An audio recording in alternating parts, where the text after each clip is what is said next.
घोसी उपचुनाव को लेकर सियासी सरगर्मी तेज हो गई है। सीएम योगी आदित्यनाथ ने घोसी में जनसभा को संबोधित किया। इस दौरान मुख्यमंत्री ने समाजवादी पार्टी पर जमकर हमला बोला। सीएम योगी ने इंडिया गठबंधन को भी निशाने पर लिया। समाजवादी पार्टी को सीएम योगी ने गुंडों और माफियाओं का हिमायती करार दिया। मऊ जिले की घोसी विधानसभा उपचुनाव को लेकर सियासी घमासान चरम पर है। भारतीय जनता पार्टी के साथ समाजवादी पार्टी ने अपनी पूरी ताकत झोंक दी है। 5 सितंबर को होने वाले मतदान से पहले मुख्यमंत्री योगी आदित्यनाथ ने आज घोसी में जनसभा की।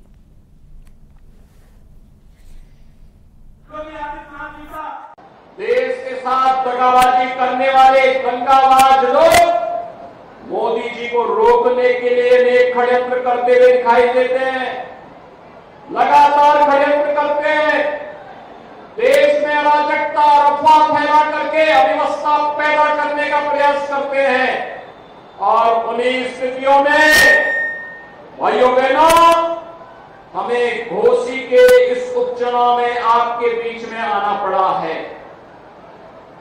घोसी का यह उपचुनाव महत्वपूर्ण है। भाइयों बहनों, घोसी के इस उपचुनाव के महत्व को वही समझ पाएगा जिसने 2005 में मऊ के दंगों को नजदीक से महसूस किया होगा। याद करिए, 2005 में तत्कालीन समाजवादी पार्टी के नेतृत्व में सरकार चल रही थी और दंगाबाज और माफिया असला लहराते हुए कहीं यादवों की हत्या कर रहे थे, कहीं दलितों की हत्या कर रहे थे। तब न सपा की सरकार उन माफियाओं का कुछ कर पाई थी और न ही कांग्रेस के मुंह से कोई गोली निकल रही थी। तब गोरखपुर में मैं सांसद था और तब इन दंगाबाजों के खिलाफ लड़ने के लिए मैं ही गोरखपुर से चला था।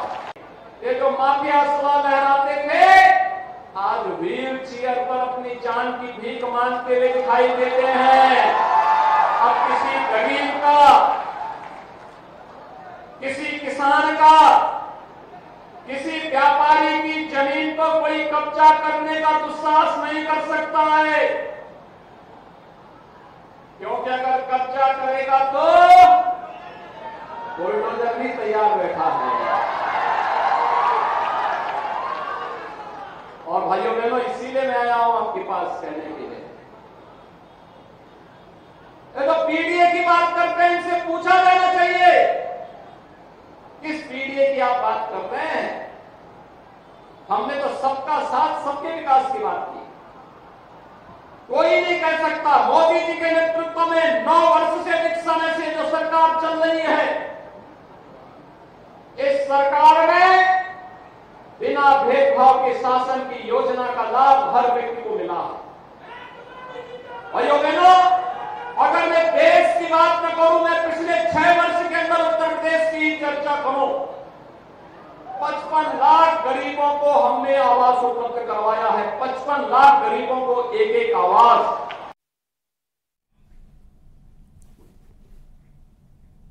वहीं अनुप्रिया पटेल और ओम प्रकाश राजभर ने भी घोसी उपचुनाव को लेकर समाजवादी पार्टी पर करारा वार किया है। घोसी उपचुनाव में हमारे एनडीए गठबंधन के प्रत्याशी बहुत मजबूती से चुनाव लड़ रहे हैं और मैं पूरे विश्वास के साथ कह रही हूं कि हमारे गठबंधन के जो प्रत्याशी हैं वो भारी अंतर से इस सीट पर विजय प्राप्त करके आएंगे। लगातार अखिलेश यादव तंज कस रहे हैं कि हमारी जीत होगी और एनडीए की। देखिए, जीत के दावे तो वो लगातार कई चुनाव से करते आ रहे हैं। पिछले 4 चुनाव में आप देखिए उन्होंने यही दावे किए हैं और हर चुनाव के परिणाम में जनता ने उनके दावों की।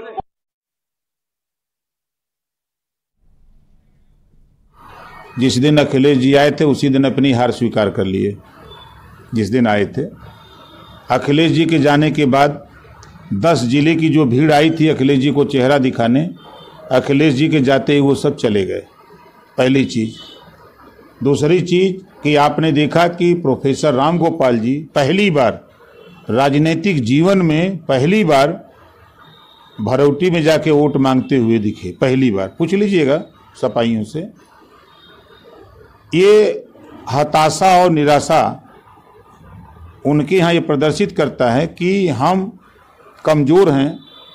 कल तक मजबूत थे तो वहाँ नहीं जाते थे, आज उनको वहीं घोसी उपचुनाव को लेकर बीजेपी ने प्रबुद्ध जनों के बीच जाकर समर्थन की अपील की। मंत्री सूर्य प्रताप शाही और ए.के. शर्मा ने लोगों से मुलाकात की और घोसी चुनाव को लेकर जनसंवाद किया। इस दौरान सूर्य प्रताप शाही ने कहा कि बीजेपी की नीतियों से जनता का उत्साह दिख रहा है और जीत हमारी ही होगी।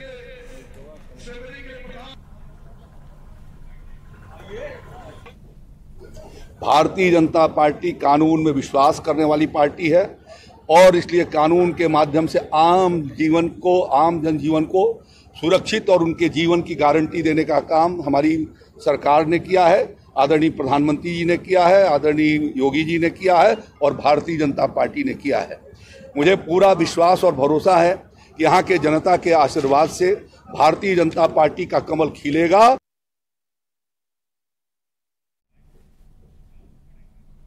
और बागेश्वर उपचुनाव में पूर्व सैनिकों के रुख पर सभी की निगाहें टिकी हुई हैं, लेकिन इस बीच पूर्व सैनिकों ने ऐसा ऐलान कर दिया है जिससे चुनाव में बीजेपी का पलड़ा भारी होना तय है।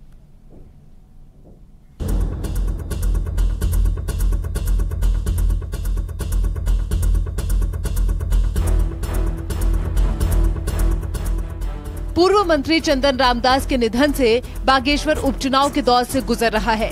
चुनाव प्रचार अंतिम दौर में है, लेकिन इन सब के बीच जिले में रह रहे 6000 सैन्य परिवारों पर बीजेपी और कांग्रेस दोनों निगाहें गड़ाए बैठे हैं। इस बीच बीजेपी ने इन सैन्य परिवारों से जुड़े 20,000 से ज्यादा मतदाताओं पर बड़ा दांव खेल दिया है। चुनावों से पहले पूरी हुई कुछ मांगों से पूर्व सैनिक इतने गदगद हैं कि उन्होंने बीजेपी के समर्थन का ऐलान कर दिया है। सैनिकों का जो सभागार वहाँ पर बनेगा, हमारा मीटिंग हॉल जो बनेगा, उसके लिए वर्तमान में हमको बजट की जरूरत पड़ेगी। तो वर्तमान सरकार के साथ हम इसलिए हैं कि हम उनसे आने वाले समय में हमारी जो आज से विधायिका पार्वती दास जी उठी हैं, उनको अगर हम भारी बहुमतों से विजय करेंगे तो उनको लेकर के हम विधानसभा में जा सकते हैं। इस बीच सैनिक कल्याण मंत्री गणेश जोशी भी सैनिकों की समस्या सुनने के बहाने से इनसे मिले हैं और उनके समर्थन के लिए एडवांस में ही धन्यवाद अदा कर दिया। सैनिकों का आभार व्यक्त करता हूं। मैंने उनसे वायदा लिया है। आज 6000 पूर्व सैनिक यहाँ पर रजिस्टर्ड हैं और एक परिवार में एवरेज 4 या 5 आप लगाएं। उन्होंने विश्वास दिलाया है कि एक एक वोट हमारी बहन पार्वती दास को मिलेगा। दरअसल बागेश्वर में रह रहे पूर्व सैनिक लंबे समय से जिला मुख्यालय में एक कैंटीन और कम्युनिटी सेंटर की मांग कर रहे हैं। अपने निधन से ठीक पहले इन दोनों की मांगों को पूरा करने की नींव चंदन रामदास रख गए हैं। ऐसे में उपचुनाव में उनकी पत्नी पार्वती दास को इसका फायदा मिलना तय माना जा रहा है। न्यूज़ 18 के लिए बागेश्वर से सुष्मिता थापा के साथ शैलेंद्र नेगी की रिपोर्ट।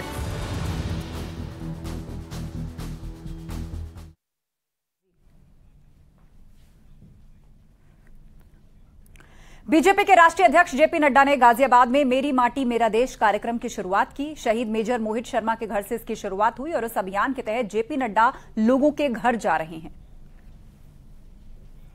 तो मेरी माटी मेरा देश कार्यक्रम की शुरुआत हुई है और इस अभियान के तहत पार्टी अध्यक्ष जेपी नड्डा पहुंचे गाजियाबाद, जहां पर उन्होंने शहीद मेजर मोहित शर्मा के घर से इसकी शुरुआत की। मेरी माटी मेरा देश ये अभियान है, इसके तहत जेपी नड्डा लोगों के घर जा रहे हैं। तो 2 तस्वीरें आपको दिखा रहे हैं। शहीद मेजर मोहित शर्मा के घर से इसकी शुरुआत की है। जेपी नड्डा घर घर जाकर इस अभियान को आगे बढ़ा रहे हैं, जिसका नाम है मेरी माटी मेरा देश। उन्होंने पौधारोपण भी किया। उनके साथ गाजियाबाद से सांसद वीके सिंह भी नजर आ रहे हैं।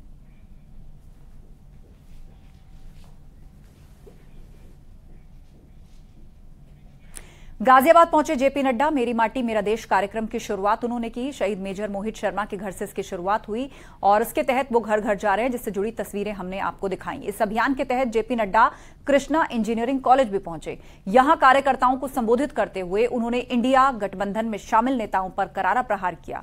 उन्होंने इन नेताओं पर परिवारवाद को बढ़ावा देने का आरोप लगाया और कहा कि लालू को तेजस्वी की और अखिलेश को डिंपल की और सोनिया को राहुल की चिंता है। शरद की पार्टी भी परिवारवाद की वजह से टूटी। उन्होंने आरोप लगाया कि तृणमूल कांग्रेस बंगाल के लिए नहीं, भतीजे के लिए है।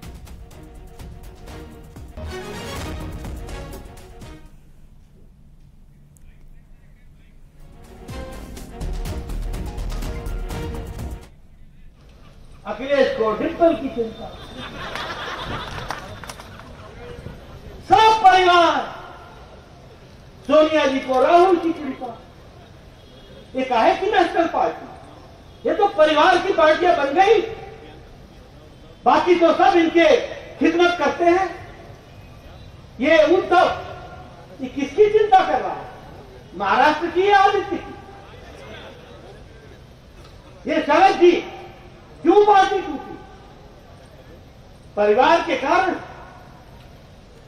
ये परिवारवाद, ये परिवार का प्रति प्रेम, ममता दीदी, पीसी, बंगला में पीसी बुआ को बोलते हैं, पीसी और भतीजा भाईपो।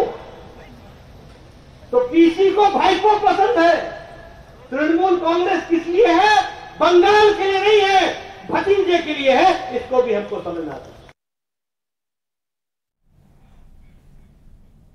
और 8 सितंबर को दिल्ली में G20 समिट शुरू होने जा रहा है, जिसकी तैयारियां अंतिम चरण में हैं। ऐसे में भारत G20 शिखर सम्मेलन के दौरान सबसे कम लागत में परमाणु ऊर्जा की ताकत दिखा सकता है।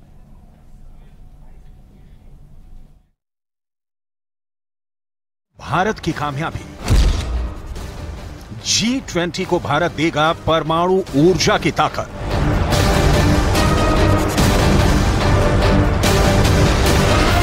अगले सप्ताह दुनिया की सबसे बड़ी अर्थव्यवस्थाओं के नेता G20 शिखर सम्मेलन के लिए नई दिल्ली पहुंचने वाले हैं, जिसकी तैयारियां जोरों पर हैं। और ऐसे वक्त में भारत को ऊर्जा के क्षेत्र में बड़ी कामयाबी मिली है।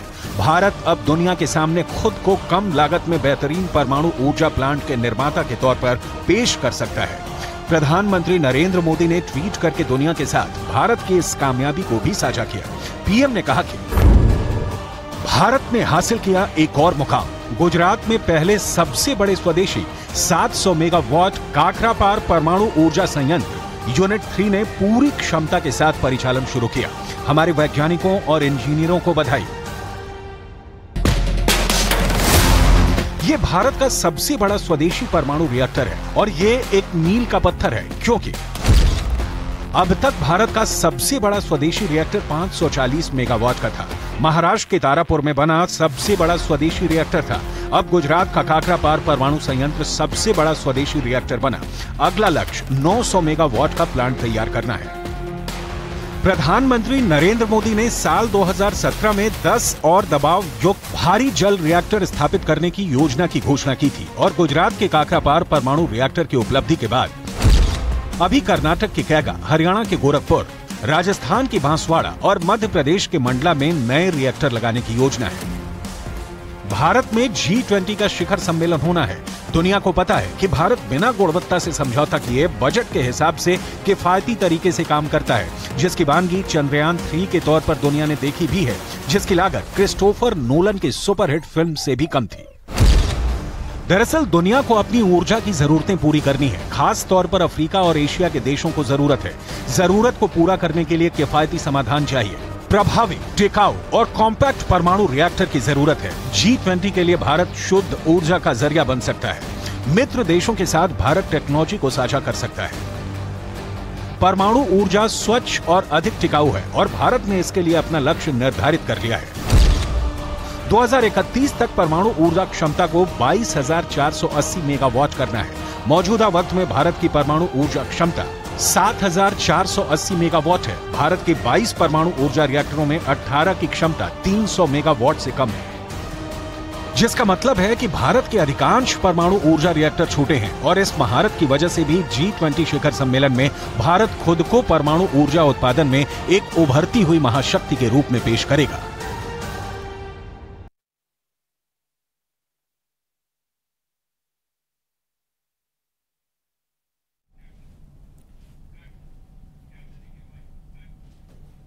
न्यूज 18 के साथ इंटरव्यू में कांग्रेस नेता प्रमोद कृष्णम ने कहा कि सीएम तो योगी है ही, मैं चाहता हूं कि पीएम भी एक योगी ही हो। पूरा इंटरव्यू देखिए शाम 6:30 बजे। आप एक आध्यात्मिक गुरु हैं, उत्तर प्रदेश के मुख्यमंत्री योगी हैं। एक आध्यात्मिक गुरु एक योगी को, जो कि मुख्यमंत्री भी है, किस तरह से देखता है? मुझे तो बड़ी खुशी है कि किसी प्रदेश का, जिस प्रदेश में हम रहते हैं उस प्रदेश का मुख्यमंत्री साधु है। मैं तो चाहता हूं देश का प्रधानमंत्री भी साधु होना चाहिए एक दिन। आप योगी आदित्यनाथ को प्रधानमंत्री देखना चाहते हैं? मैंने तो ये भी कुछ भी नहीं कहा।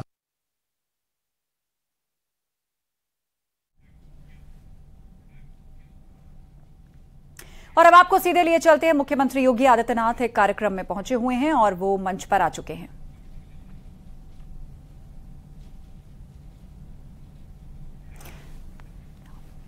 तस्वीरें आपको दिखा रहे हैं मंच की। एक कार्यक्रम में पहुंचे हैं सीएम योगी। 629 करोड़ की परियोजनाओं का तोहफा देने जा रहे हैं वो गोरखपुर को। गोरखपुर से लाइव तस्वीर इस वक्त आप देख रहे हैं। 195 विकास परियोजनाओं की सौगात मुख्यमंत्री योगी आदित्यनाथ गोरखपुर को देने जा रहे हैं। विकास परियोजनाओं का लोकार्पण और शिलान्यास करने वो पहुंचे हैं। माता की, भारत माता की। गोरखपुर की 629 करोड़ रुपए की परियोजनाओं के लोकार्पण और शिलान्यास कार्यक्रम में मंच पर उपस्थित प्रदेश सरकार में मेरे वरिष्ठ सहयोगी जल शक्ति मंत्री श्री स्वतंत्र देव सिंह जी, माननीय सांसद गोरखपुर श्री रविकिशन शुक्ला जी, माननीय सांसद कमलेश पासवान जी, महापौर डॉक्टर मंगलेश श्रीवास्तव जी, माननीय विधायकगण श्री श्रीराम चौहान जी, विपिन सिंह जी, महेंद्रपाल सिंह जी, प्रदीप शुक्ला जी, भारतीय जनता पार्टी के जिला के अध्यक्ष युधिष्ठिर सिंह जी, महानगर अध्यक्ष राजेश गुप्ता जी, प्रदेश के ग्रामीण जलापूर्ति और नमामि गंगे परियोजना से जुड़े के प्रमुख सचिव अनुराग श्रीवास्तव जी और उपस्थित सभी हमारे प्रशासन से जुड़े हुए अधिकारीगण और गोरखपुर के सभी नागरिक भाइयों बहनों, आज सैकड़ों करोड़ रुपए की परियोजनाओं का लोकार्पण, जिनमें सड़कों का भी है और पेयजल का भी है, इनके शिलान्यास का कार्यक्रम और लोकार्पण का कार्यक्रम यहां संपन्न हुआ है। इसके लिए मैं गोरखपुर के मतदाताओं को, गोरखपुर के सभी माननीय जनप्रतिनिधियों को हृदय से बधाई देता हूं, अपनी शुभकामनाएं देता हूं। नए भारत का नया उत्तर प्रदेश और नए उत्तर प्रदेश का नया गोरखपुर विकास की एक नई आभा के साथ प्रदेश, देश और दुनिया के अंदर चमकता हुआ नजर आ रहा है। भाइयों बहनों, ये केवल एक योजना नहीं है, ये केवल पानी पिलाने की योजना, पानी शुद्ध पेयजल उपलब्ध करवाना हमारी भारतीय संस्कृति में ये पुण्य का कार्य माना जाता था। लोग प्याऊ लगाते थे जगह जगह, लेकिन आज देश के यशस्वी प्रधानमंत्री जी के कारण हर घर नल की योजना और हर घर नल की योजना में भी पानी ऐसा जैसा शुद्ध आरओ का पानी, जैसे बोतल का पानी आप देखते होंगे दुकानों में, उससे भी शुद्ध पानी अगर कोई मिल सकता है तो वह यह हर घर नल योजना के माध्यम से प्राप्त होने की प्रक्रिया लगभग आधे से अधिक संपन्न हो चुकी है उत्तर प्रदेश राज्य में। और उसी योजना के एक बड़े कार्यक्रम को आज शिलान्यास करके आगे बढ़ाया जा रहा है। पेयजल की योजना उत्तर प्रदेश के अलग अलग भागों के लिए उसका अपना महत्व है। बुंदेलखंड में पानी नहीं था, वहां सभी 4000 गांवों में शुद्ध पेयजल की आपूर्ति की व्यवस्था लगभग फाइनल हो चुकी है। यानी वहां पे जितनी आबादी है वहां पे हर घर तक शुद्ध पेयजल पहुंच रहा है। याद करिए, वहां पर पहले ट्रेन से पानी पहुंचाया जाता था।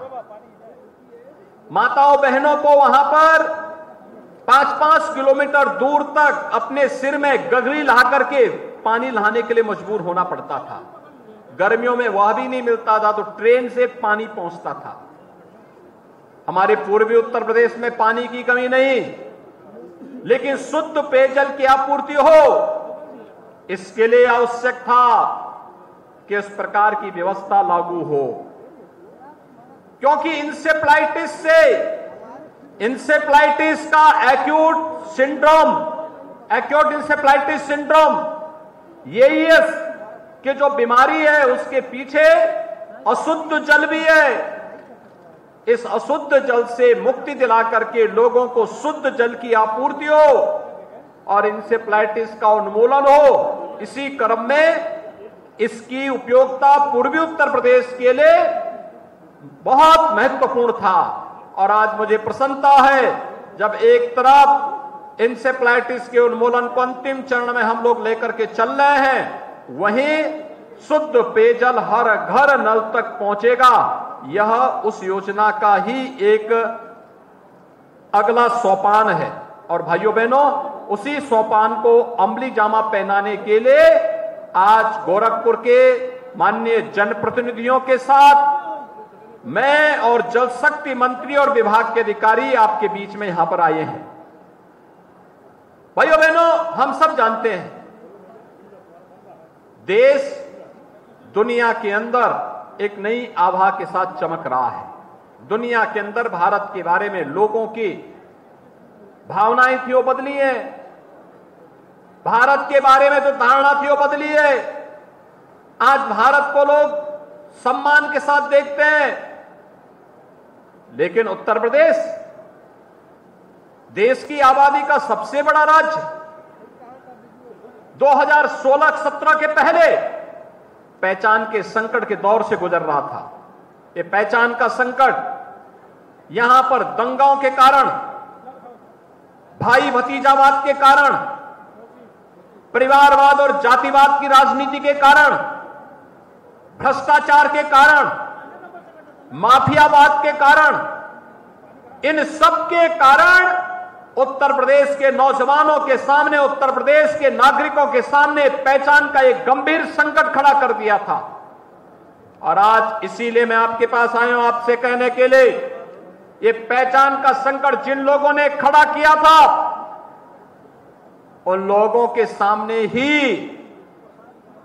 आपने पहचान का संकट खड़ा कर दिया है और स्वयं अपनी पहचान को दुनिया के सामने एक नई आभा के साथ प्रस्तुत किया है।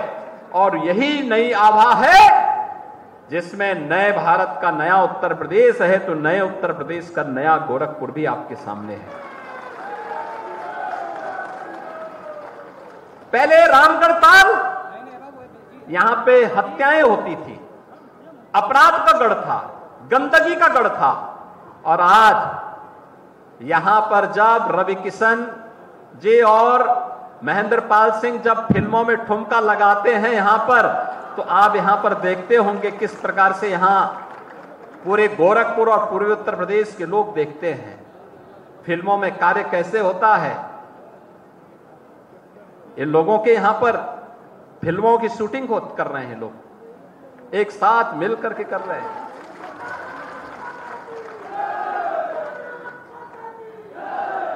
गोरखपुर में सफाई हो, महापौर पूरी मेहनत के साथ पार्षदों के साथ लगे हैं, पूरी नगर निगम की टीम लगी हुई है। रवि किशन की आवाज में धुन बजाते हुए जब सुबह सुबह घर घर कूड़ा निकालने के लिए गाड़ी निकलती है, लोगों को लगता है कि अब गोरखपुर बदल गया है। जू भी आप देख रहे होंगे, समय निकला, परिवार के साथ निकल गए जू देखने के लिए, रामगढ़ ताल में बोटिंग करने के लिए, घूमने के लिए। पहले गोरखपुर में केवल गोरखनाथ मंदिर के कैंपस में, अब रामगढ़ ताल भी देर रात्रि तक। एक दिन मैंने रात्रि को 12 बजे फोन किया प्रशासन के लोगों को, मैंने कहा देखो रामगढ़ ताल की तरफ जाओ, देख करके मुझे बताओ क्या स्थिति है वहां पर। रात 12 बजे 12 से 15 हजार की भीड़ यहां घूम रही थी। तो मैंने कहा देखो, इसलिए मैंने कहा क्योंकि जो लोग घूम रहे हैं उनमें सुरक्षा का एहसास भी होना चाहिए, इसलिए पुलिस की वहां पे उपस्थिति, पेट्रोलिंग और सुरक्षा का एहसास हर व्यक्ति के मन में होना चाहिए। आज गोरखपुर में कितनी बड़ी सेवा है, 14 जगहों से गोरखपुर जुड़ा हुआ है वायु सेवा से, दिल्ली से, मुंबई से, कोलकाता से, लखनऊ से, बेंगलुरु से, हैदराबाद से। पहले कोई सोचता था गोरखपुर से वायु सेवा? आज तो भाइयों बहनों वहां भी जुड़ चुका है। फर्टिलाइजर, रात्रि को आप फर्टिलाइजर की लाइट थोड़ा देखिए कभी, क्या चमकता है, ऐसे लगता है जैसे मुंबई फेल हो जाएगी उसके सामने। AIIMS, BRD medical college, Ayush विश्वविद्यालय और 4 लेन और 6 लेन की सड़कें, जब उसमें स्ट्रीट लाइट जलती है तो बहुत सारे लोग फीके पड़ जाते हैं उसके सामने। भाइयों बहनों, ये नई आभा विकास की है, बिना भेदभाव के शासन की योजना को उपलब्ध कराने का है। आज जो लोकार्पण हुआ है, ये स्पोर्ट्स कॉलेज वाले मार्ग को 4 लेन का बनाने के बाद पहले वहां पर इस सीजन में 3-3 फुट पानी लगा रहता था। आज जाइए, आपको याद आएगी कि वहां पर यूरोप की कोई अच्छी सिटी की शहर है, शहर की कोई अच्छा मार्ग है, कोई स्मार्ट मार्ग है। पूरा मार्ग एक कोने से जाके देखिए, एक जैसी 4 लेन के साथ जुड़ी हुई है। गोरखनाथ मंदिर की पूर्वी गेट से लेकर के स्पोर्ट्स कॉलेज तक आपको 4 लेन की सड़क नजर आएगी। आप एयरपोर्ट से सर्किट हाउस की तरफ आइए, 4 लेन की सड़क। एयरपोर्ट से गोरखनाथ मंदिर होते हुए सुनौली की तरफ जाइए, 4 लेन की सड़क। लखनऊ से सैजनवा होते हुए, गीड़ा होते हुए, नौसर होते हुए, सिटी होते हुए, पैरलेगंज होते हुए, मेडिकल कॉलेज की तरफ आप चले जाइए, महाराजगंज की तरफ चले जाइए, 4 लेन की सड़क। हर ओर 4 लेन 6 लेन की सड़क आपको दिखाई देती है। ये विकास की नई आभा है आपकी। और गोरखपुर विकास की इस गति को तेजी के साथ आगे बढ़ा रहा है। कहीं आयुष विश्वविद्यालय बन रहा है, कहीं वेटनरी कॉलेज बन रहा है, कहीं महात्मा बुद्ध के नाम पर भी एक नया विश्वविद्यालय बनाने की प्रक्रिया तेजी के साथ गोरखपुर के बॉर्डर पर ही होने जा रही है। ये विकास तेजी के साथ आगे बढ़ता हुआ विकास, और उस विकास के साथ जोड़ने के लिए आज हमारे जनप्रतिनिधि यहां पर आए हैं। विकास की योजनाओं का लाभ मिले, अधिक से अधिक लोग इसका लाभ लें, इस योजना में आने वाले पैसे का सही सदुपयोग हो सके, विकास की इस प्रक्रिया को हम तेजी के साथ आगे बढ़ा सकें। इसी के लिए एक बार फिर से हम गोरखपुर में आए हैं। आपने देखा होगा, बाढ़ से पहले लोग त्रस्त रहते थे, आज बरसात होती है लेकिन बाढ़ नहीं आती। बरसात होती है, शहरों में 3-3 दिन तक जल जमाव नहीं होता। आए 1 घंटे के बाद पानी निकल गया। एक प्रक्रिया है, लेकिन अब उन सभी से मुक्त होकर के हम भी कह सकते हैं कि हमारा भी विकास हुआ है, हमारे शहर का भी विकास हुआ है, हमारे गांव का विकास हुआ है। कहीं सड़क बनी है, कहीं बिजली आई है, कहीं पर पानी की व्यवस्था हुई है, कहीं स्कूल खुले हैं, कहीं चिकित्सालय खुले हैं, कहीं स्किल डेवलपमेंट के सेंटर खुले हैं, कहीं पर कोई अन्य केंद्र खुला है। कुछ न कुछ विकास वहां पर होता हुआ दिखाई दे रहा है, और उसी विकास की प्रक्रिया के साथ हमें जुड़ना है।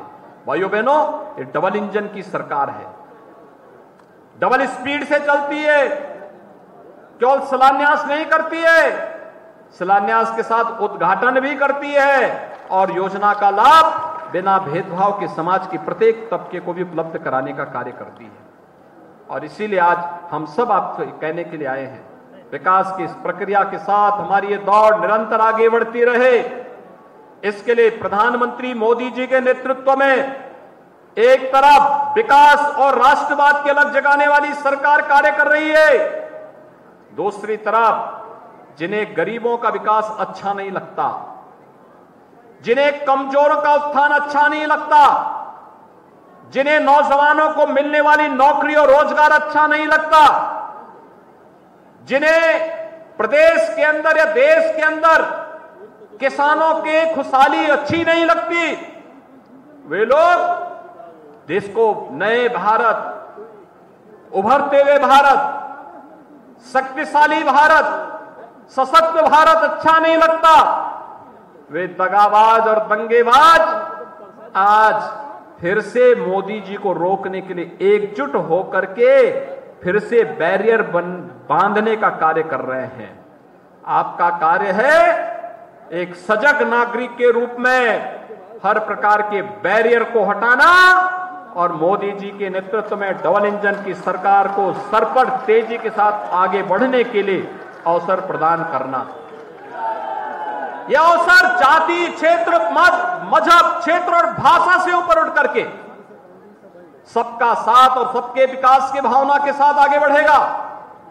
यह अवसर हम सबको मिलकर के विकास और राष्ट्रवाद के मुद्दे को प्रभावी ढंग से आगे बढ़ाने से यह कार्यक्रम आगे बढ़ेंगे।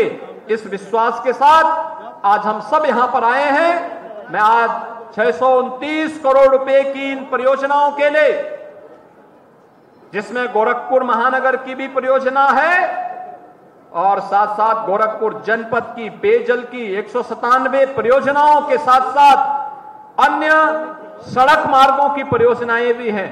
इन सभी परियोजनाओं के लिए अपने सभी जनप्रतिनिधियों का अभिनंदन करता हूं, विभाग को धन्यवाद ज्ञापित करता हूं और गोरखपुर वासियों को बधाई देता हूं। जन्माष्टमी के पूर्व यह एक गिफ्ट आप सब लोगों के लिए, एक उपहार आप सबके लिए जन्माष्टमी की मंगलमय शुभकामनाएं देते हुए मैं अपनी वाणी को देता हूं विराम। आप सब मेरे साथ बोलेंगे जय जय श्री राम।